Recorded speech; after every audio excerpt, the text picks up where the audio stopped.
Here we are. Some famous people buried in here. Let's go. So I want to show you the cemetery. I'm on a turn. And I want you to see what it looks like around. And wow, it was a chore to get here. The traffic is really bad back up in there. And I have to get on a train in about 2 hours. So I don't have a whole lot of time to play here.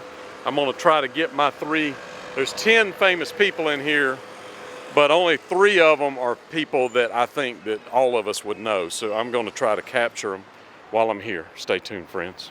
Because I don't have a lot of time, friends. He said the cemetery is closing very soon.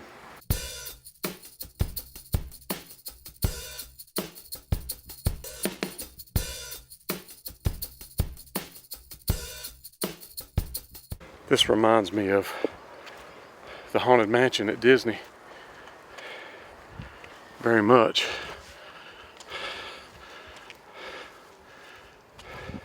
Wow, look at this.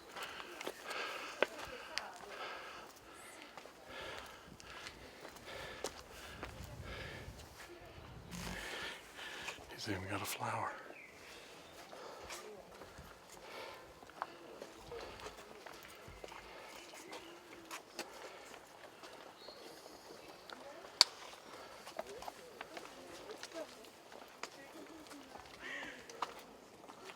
This is Chopin.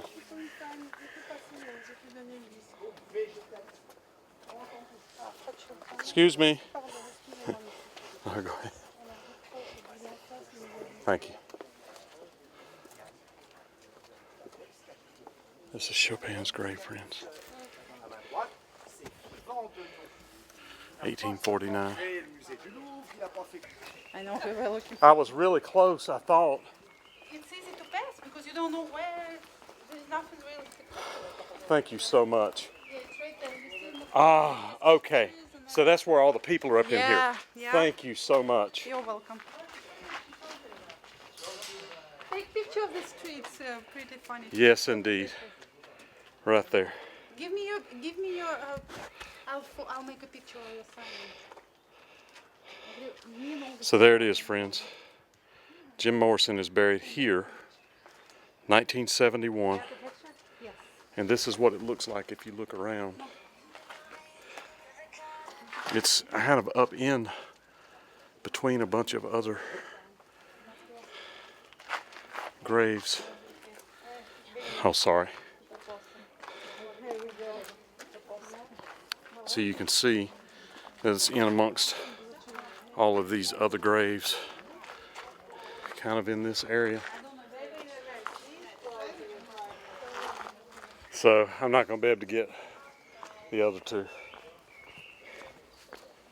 They're way in the back. Next time, friends. So friends, I did my best.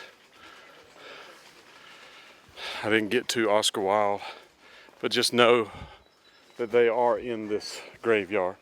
And I've seen some other incredible stuff. That takes me back to the front, like where I was, but not the front of. I can walk down to. Absolutely. Right. At the end of the street, turn right. Okay. So my question is, how are the people interred in these things? Because they're tiny. Is it ashes? No. It can't be entire bodies, they're too little. They entered the coffin. We are so gifted in Europe that we can do it. You can. Yes, absolutely. They put the coffin and you don't place the coffin like this, but vertical. So the coffins are like this under it. Oh, no, Wow. No. They just go down the coffin vertically. Then they put it back to normal horizontal position. So they do like that and do like that Absolutely. under each one. Yeah. Wow. I've never seen anything like that. Yes, sir.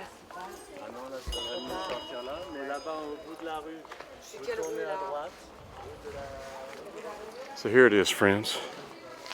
They're kicking us out. I tightened up came to Paris. Can't believe it. It was a whirlwind, 7 hours. But it's enough to get the footage that I needed and a little extra for you. I hope that you enjoyed it. Tighten up, friends.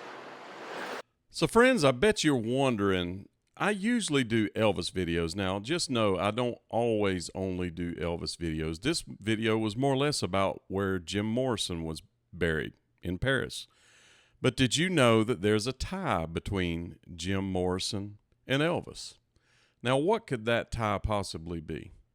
Jim Morrison passed away in 1971. The answer is through this door, or actually through the Doors. Jim Morrison on the right, meet the band The Doors, friends. Jerry Scheff started with Elvis in 1969. In 1970, while he was still playing with Elvis, he got a call to play on a record. That record was called L.A. Woman by The Doors, with, of course, Jim Morrison singing. So I bet you that most of you did not know that Jerry Scheff played on L.A. Woman. Every track except for one. So a lot of very popular songs that you're very familiar with, Jerry Scheff played on. And you're going to be shocked by some of the names that I'm going to tell you here. He played on L.A. Woman, of course. He played on Love Her Madly, Riders on the Storm. That's just a few. Crawling King Snake. Been Down So Long. There's just a bunch of them on this album that you've heard 1,000 times and you had no idea it was Jerry Scheff on bass. And this is them in the studio. And this album was recorded between December of 1970 and January of 1971. And of course, Jerry went on to continue playing with Elvis even after this. And 3 months after this album was released, Jim Morrison passed away. And you can see Jim there. It looks like he's drinking a beer. You see Jerry on the far right. So Jerry Scheff played with The Doors, among many others. Another song that Jerry played on that you would be familiar with is the Association's the song called Along Comes Mary. Along Comes Mary. You probably remember that. He was the bass player on that as well as many other things. But one thing about Jerry that I want you to know, he played on a lot of Elvis records, of course. He was on the Moody Blue album and the other songs that were recorded at Graceland and Madison Square Garden and Aloha from Hawaii. He also was not Elvis's only bass player in the 70s. He played bass with Elvis from July the 31st of 69 to February 23rd of 73, and then from April the 24th of 75 until Elvis's final show, June 26th of 77. So during that time between 73 and 75, a couple of other guys played. Let's talk about that for a moment. I bet that's something you didn't know. So here we have Emory Gordy Jr. Emory Gordy played on the song Burning Love, the studio version, and he also played on the song Separate Ways that you're familiar with.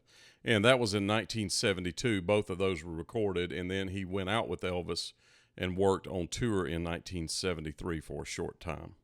And another bass player was Duke Bardwell. This is Duke right here. And Duke played for Elvis some in 74 and some in 75. Just being straight up, Elvis didn't care much for Duke. And Duke was not as good a bass player as Jerry and as Emory.